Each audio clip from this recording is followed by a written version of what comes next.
Hello, and welcome to the next edition of our podcast.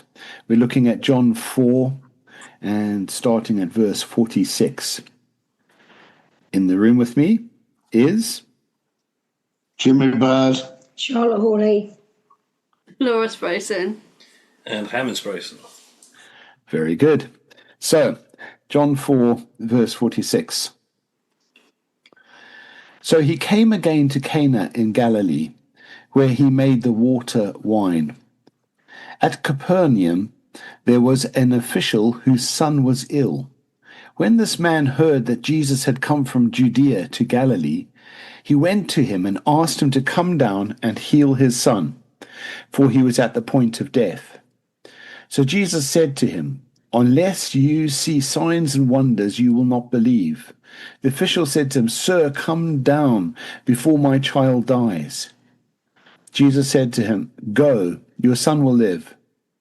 The man believed the word that Jesus spoke to him, went on his way.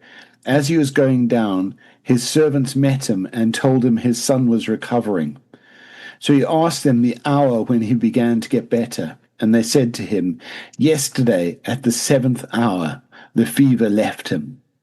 The father knew that this was the hour when Jesus said to him, "Your son will live."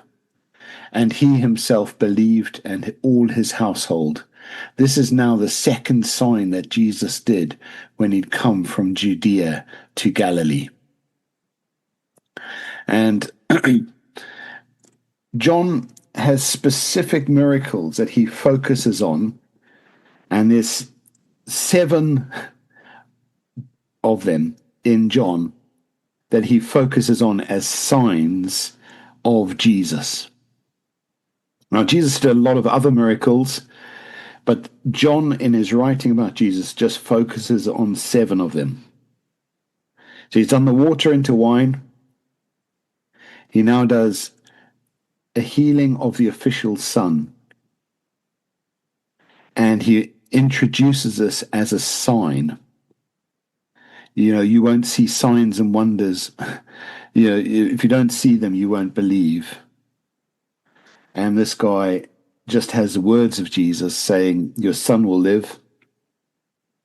And he checks the time, and at exactly the time Jesus spoke that, his fever left his son.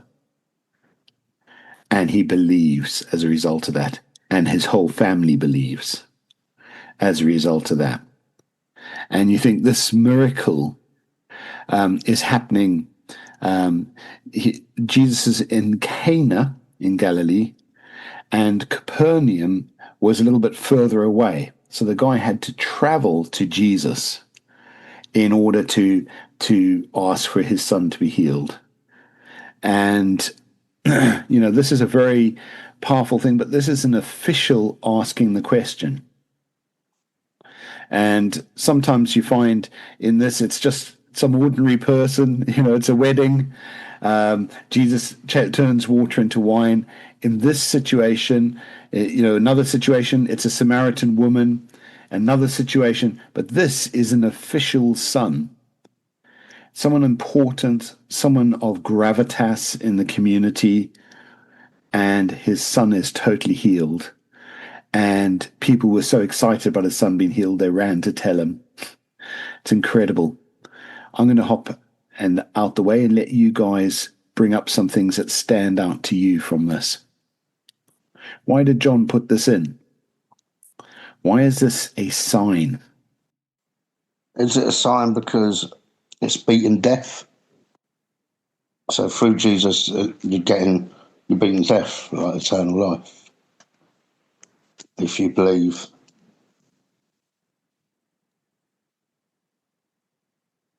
How did Jesus do this miracle?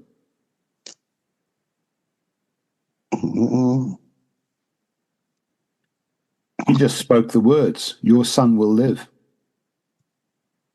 Commanded it, yeah. What does that say about Jesus? That miles away from where he is, he just says, "Your son will live," and the son lives and is healed at that moment. Yeah, man. I also think he hasn't got to be there for the miracle to happen, doesn't it? No, No? doesn't have to be there. Just at his word. It's just his word. He hasn't actually got to be there like he was with the water to wine.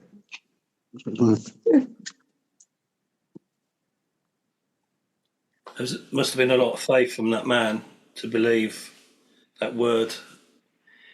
I was just thinking that the man believes straight away. And if somebody who's like saying that to you, you'd be like, hang on a minute. How many? So it's what stands out for me is his belief.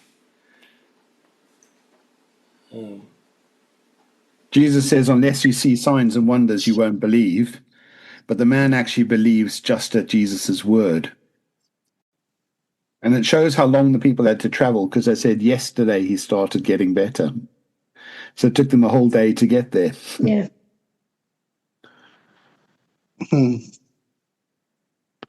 So in that sign, we find Jesus heals from a distance, heals at his word.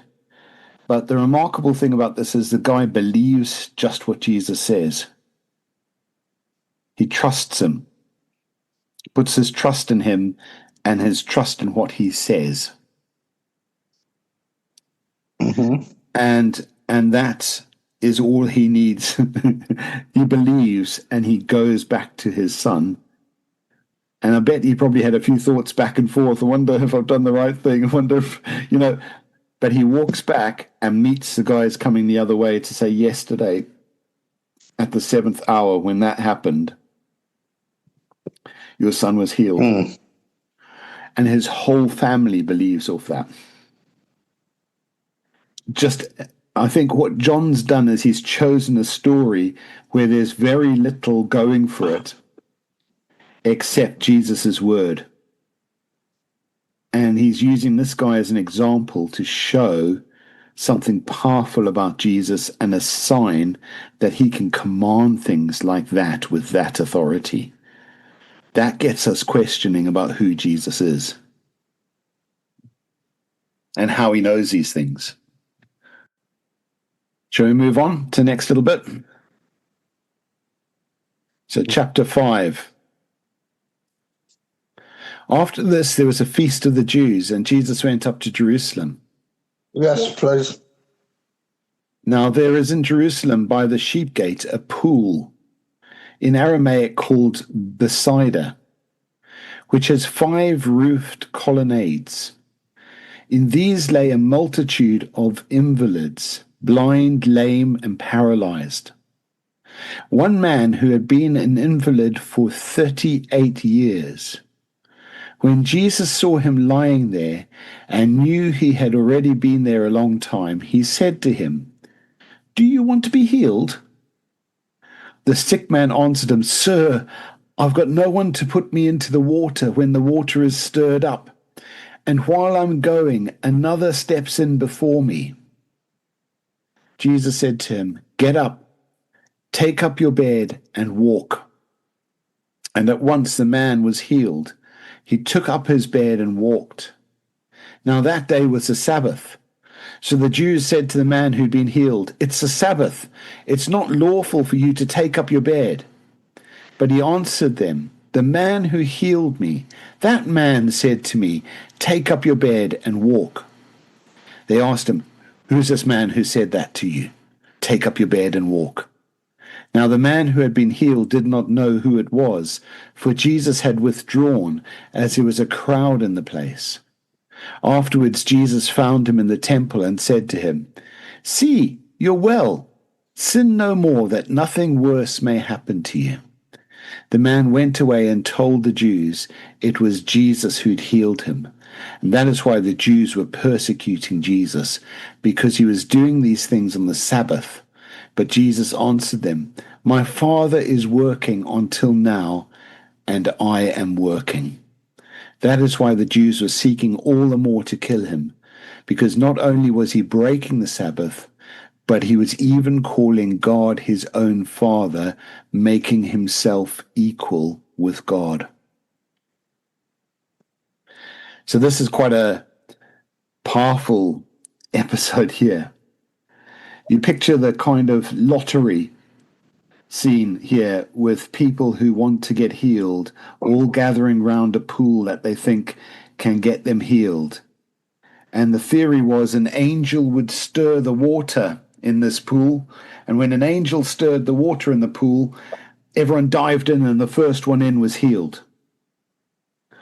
And this man saying, actually, I'm so paralyzed and everything else that when I try and get up and get in the pool, someone else gets there first. I'm hopeless. I don't stand a chance. And he's sitting in this whole gallery full of people, all waiting to dive into this pool. And the amazing thing is, Jesus walks into this place with all these people lying around the pool, chooses one, walks up to him, and says, "Do you want to get healed?" And the guy goes, "Oh, I can't get in the water." And Jesus says, "Get up, take up your bed, and walk."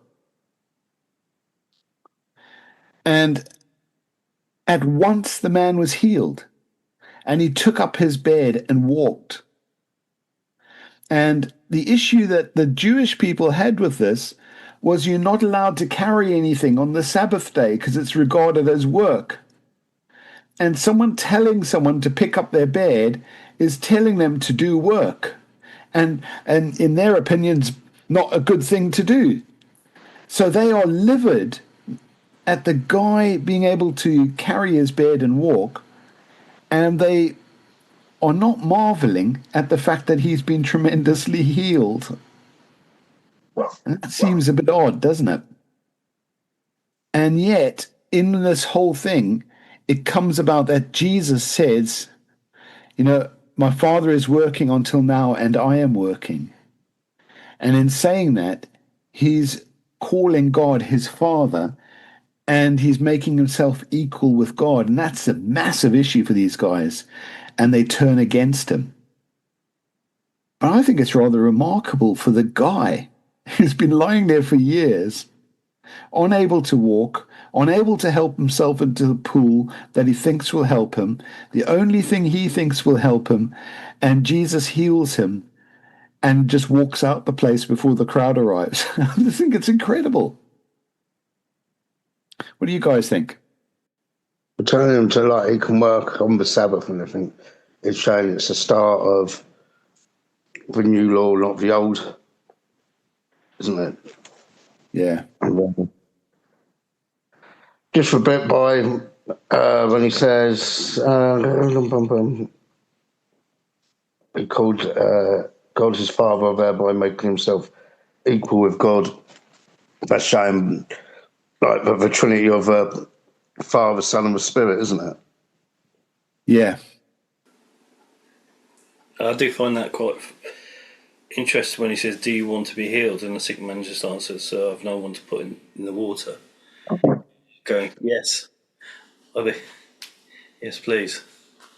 But it's amazing how Jesus just heals that man, and what were the repercussions of that? Of him telling everybody, Jesus healed me. There must have been a great, because they couldn't.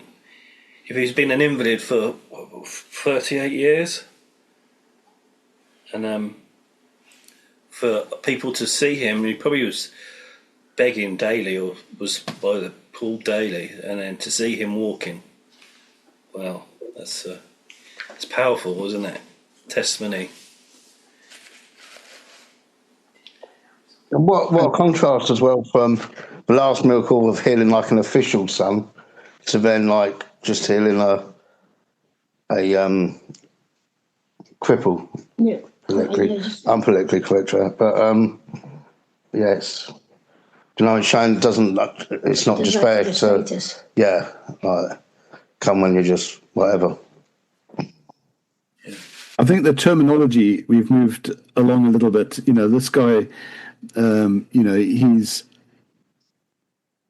can't move, and he's paralyzed, and you think Jesus finds him. In miracles, everyone's coming to Jesus to get healed. In this, he's come to him and found him. And the guy's focus isn't on Jesus. The guy's focus is on the pool. How do I get in the pool? Oh, how would I like to be healed? Yeah, help me in the pool, mate. Do you know what I mean? Yeah. His focus is on the pool. Jesus, he missed the fact that Jesus is right in the middle of him. Jesus was the one he should be looking for. But he's still looking at the pool and going, "Oh, I can't get in the pool. I can't get in the pool, mate. I can't get in the pool." And Jesus says, "Get up, pick up your bed, and walk." And he goes, "Okay," and he does it. And then all the people miss the miracle as well, because they kind of all focused on him carrying a bed rather than focusing on the fact that he's the guy who couldn't walk. They totally missed it. And then Jesus comes back to him and explains. And I think that's, afterwards Jesus found him in the temple, said, "See, you are well. Sin no more, that nothing worse may happen to you." And so some people might be saying, "Oh, was his illness linked to sin? Was that the cause of it?" Well, in other parts of the Bible, you find... and I think that's also in John, someone says, "Oh, this tower fell on people. Were they bad people?" And Jesus said, "No, they were no worse than anyone else." And so in this, I don't think Jesus is saying it's the man's sin that caused his illness. But what he's saying is sin causes a lot of damage. Sin no more, that nothing worse than what you've had will happen to you. He's saying, actually, don't sin. Don't live a life of sin now. Live a life of righteousness now, right? Because actually, if you live a life of sin, you'll be worse off than you were in the beginning. That's kind of language Jesus is using here. And that's quite stern stuff when you think the guy couldn't walk, couldn't move, couldn't do anything. And when you think that's what sin does to us, it makes us all tangled up so we can't move. It makes us everything so tight. We're not able to help ourselves. And it's saying to the man, "Sin no more, that nothing worse will happen to you." It sort of tells us the state of sin, doesn't it? Now, what doing wrong things does to us. It's just funny how I think we as a sinful nation, like when it says, at the end of he's saying the Jews were persecuting Jesus because he was doing these things on the Sabbath, and it's almost automatically a negative. They were so negative, rather than focusing on the healing, and what Jesus has done. It's an automatic default of, right, we've got to see bad in it. Let's find the bad in what Jesus has just done. Just find it really interesting. I think, but you see that all the way through the Bible with Pharisees and everything. Just it was always like on the back foot. It's always bad and negative. Because they would just want to disprove that Jesus is the Son of God. I know this sounds like a real school excuse, but at the minute we're having to read a bit out of my Bible and a bit out of hers where the puppy We're trying to make two Bibles one at the moment. You had a dog chew up your Bible. Yeah. It sounds like she done James's on one night, and then the next night she done mine. I couldn't believe it. Wow. So I'm trying to make the pages meet. So if we just have a quick look at where we've come to from John, right? Mhm. So I'm going to spin way back, right?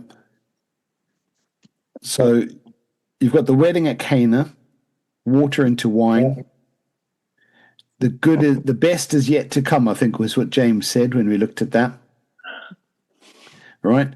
Jesus cleanses a temple, says that God's house is a house of prayer, not a house of trade.